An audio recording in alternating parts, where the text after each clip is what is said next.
ভাতা পাবে।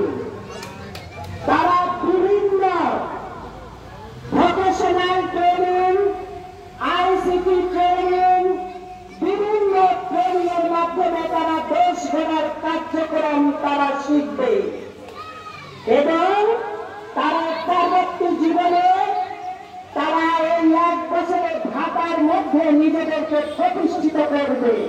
সেটা ব্যবসায় হোক আর চাকরি হোক।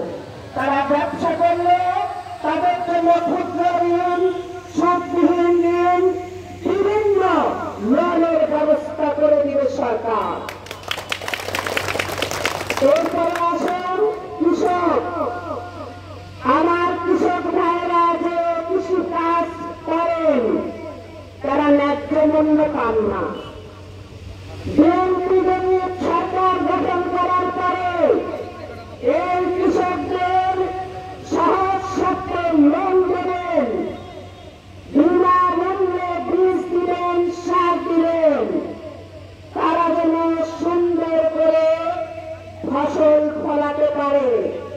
তারপরে সরকার নিজেই কৃষকের কাছ থেকে সরাসরি ফসল ক্রয় করবেন। এটা হল কৃষক ভাইদের জন্য একটি সুসংবাদ।